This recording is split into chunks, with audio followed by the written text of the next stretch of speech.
BBC Hooniverse.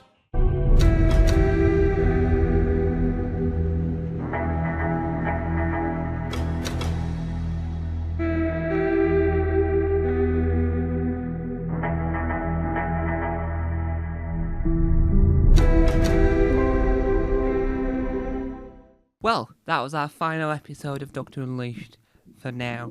Hopefully Doctor Unleashed will return for the spin-off, because it might be like a Torchwood Declassified, which was a spin-off of Doctor Who Confidential for Torchwood. Hopefully we get Torchwood Declassified, Sarah Jane Alien Files onto the BBC iPlayer as well. So, I've just watched the 20th birthday celebration for Doctor Unleashed, not for them, but for New Who in general. It charted the 20-year history. People that it missed out of was Jenna Coleman, Freema Regiment. They only paid, Jenna Coleman, I don't think paid much in it. The snippets. They didn't do much on Murray Gold. They didn't do much on Sagan Akinolan. They didn't do much on... they didn't do anything about David Bradley, apart from briefly mentioning him. They never did much on Torsten Cole, apart from briefly mentioning him. They never did anything on John Bishop, apart from briefly mentioning him. That's 7, right? Nothing on Donna, apart from a brief mention. Who else? Who else has been left out of this party? So it's not a bad thing. It's just, with it being the time month it was, which could have been longer, there's a lot of history that it's left out. Now, Billy Gibson, half got a mention. Peter Capaldi didn't get much screen time. He wasn't in it at all. He didn't get much. Matt Smith got more conversation about him than Peter Capaldi, but as a whole, I quite enjoy it. I'm not going to be talking for 45 minutes about this because it's a documentary that was quite good. I really enjoyed it. Personally, I think that it worked really well. Apart from the elements that we've already said that it was missing, I think for what it could do, because at this point, when you do Doctor Who now, I don't know about Classic Who in this sense, but it was a stepping stone to bigger and better things. So Matt Smith and Peter Capaldi wouldn't have appeared in it because they're now doing bigger, much bigger things. And if you think about it, it was a surprise that we got Jodie in it because she's obviously in high demand because she was in Time and she was in One Night, I think the cancelled program was called. And as a selection, I think it's one of those where you sort of have to say, oh yeah, what we got was brilliant. What we could have had, yes, there could have been more improvements, but I think because it wasn't the same style as most Unleashed episodes, it worked really well. I liked how it caught up with one of the work experience people. It, to me, and I don't know if anyone else agrees, but to me it felt like they were saying goodbye, in a way. So at the very end, he's saying how much Doctor Who has helped the legacy of production in Wales and helped say, yes, Wales is worth filming in. And to me, the way it ended and the way the music comes up, it says, this is it. Goodbye. The thing he really didn't do very well on, it briefly mentioned the whole Billie Piper thing. Billie Piper was in it, but she was in it talking about Rose. And there was a scene that they cut out of it to put at the very end just to watch him fumble and not say the right thing and then say the wrong thing. But turns out at that point it's fine because she's already been announced and all this, that, the other. And you can see that they did the spoil bit at the beginning, which was cruel, as people were saying online. And I think Stefan knows he doesn't know if he's returning. Stefan Powell is the presenter, knows that he doesn't know if the show will return. And that ending doesn't confirm she's the Doctor still, doesn't confirm anything further, and doesn't actually do anything further to that storyline. What I mean by that is we never get any behind the scenes acknowledgement that she's back in it. We never get an acknowledgement between her and David that David never mentioned being the 14th Doctor. She never mentioned about what it was like doing what she's doing now. None of it was entirely mentioned. The War Doctor was never mentioned in it at all.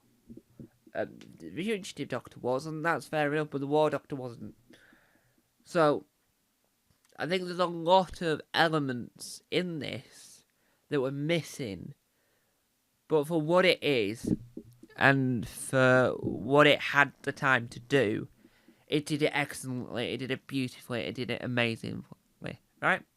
It deserves the praise, it deserves the applaudement, it deserves a round of applause, it deserves the love from the fans, because from all the outlines that said that it missed, what it did right was we learned that the Dalek design was only that size so that it could be the same size as Billy Piper. We had a brief discussion on Christopher Eccleston, and I liked how Russell was very nice about Christopher Eccleston, because obviously there was a whole hoo-ha between them, and I think that the way it was shot, using footage from Confidential, mentioning Doctor Who Confidential, mentioning Totally Doctor... Well, not that. Mentioning in words Doctor Who Confidential, Torchwood Declassified, Sarah Jane Alien Files, right? So Confidential is on the iPlayer, right? I'm gonna put my fingers down, so I just want to be careful. So, Doctor Who Confidential is on the iPlayer. It's Alien Files and Declassified are the last things that need to be added to the iPlayer, because they briefly show an image of Total Doctor and talk about the animated thing, and you sort of see that this show is passionate.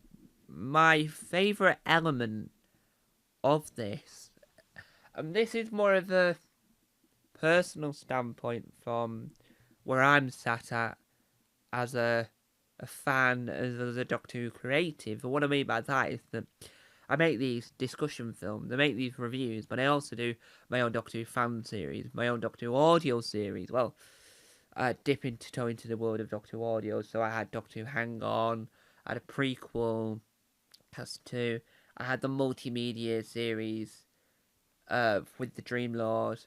There might be more stuff coming, but I also do like Huanori.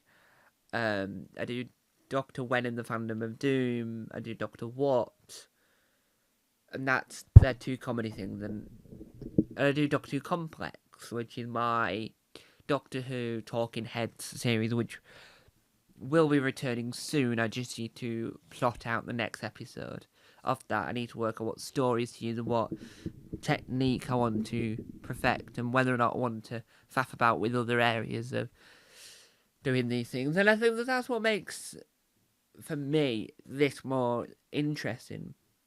I know that Unleashed isn't made, the work experience section isn't really made for me anymore. And what I mean by that is that the way that Confidential worked was it was there for the fan who wanted to see behind the scenes, but it got those set of people who were watching it, that bubble, into the world of filming, into the world of the production of Doctor Who. Unleashed sort of has that aspect, but expands with it with the use of Doctor Who work experience. So you get jobs that you not necessarily have heard of, because you hear of these big jobs in production, but they're not necessarily ones you've heard of, are utilised heavily in those sections. And for me, being in this world and doing a university course in production, in that world, and everything I do, I sort of think that even though I love that section, it's my favourite section of Unleashed, some job roles aren't there to say to me, would you want to do this, for younger people that are learning about this for the first time. And I think that I learned some bits about new jobs I've never heard of, and I love that section. It's my favourite section of Unleashed. But as a getting me into the industry wise, that's not, that purpose is no longer there for me, because I'm already involved in learning about this. I'm already involved in practicing this craft, and I think that this episode sort of utilises a lot of elements. I think the interviews are great.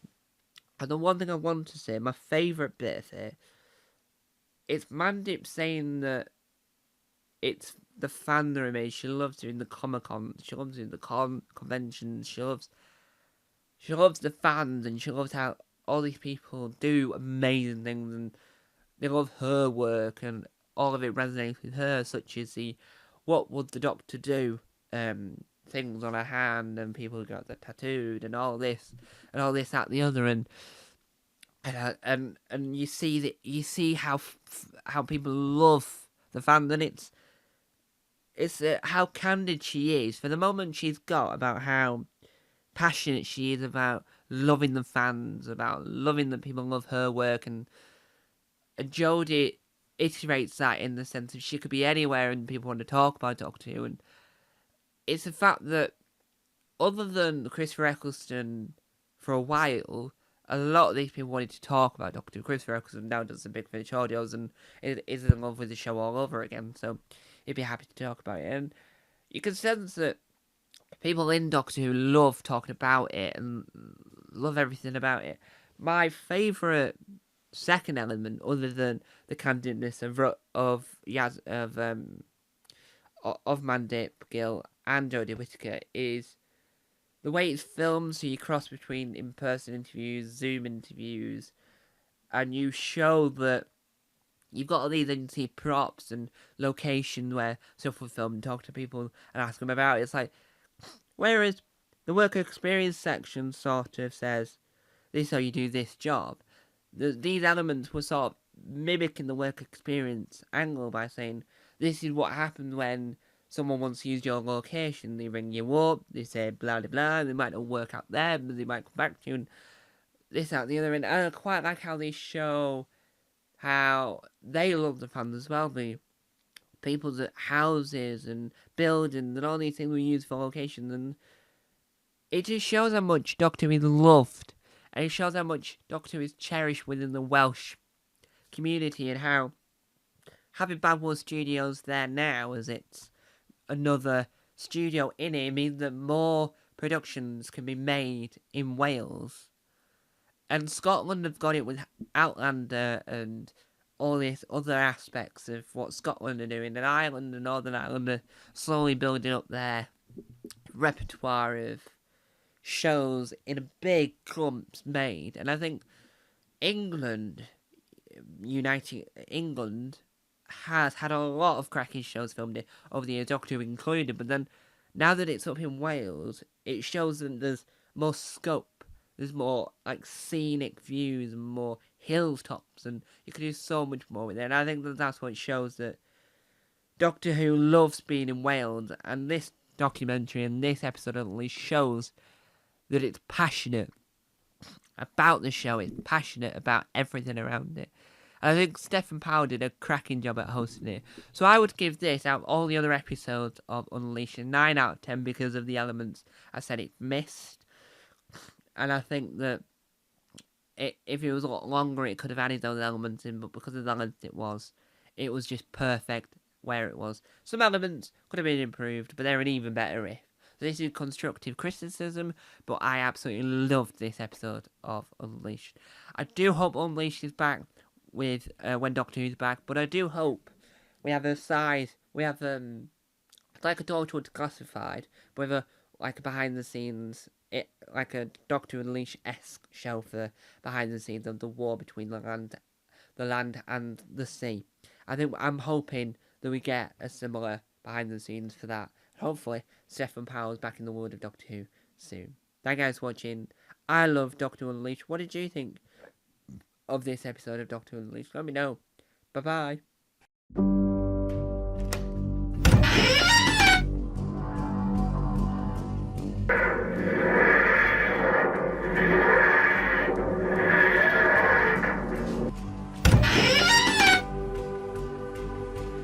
Don't forget to subscribe to the official Tom Mason YouTube channel.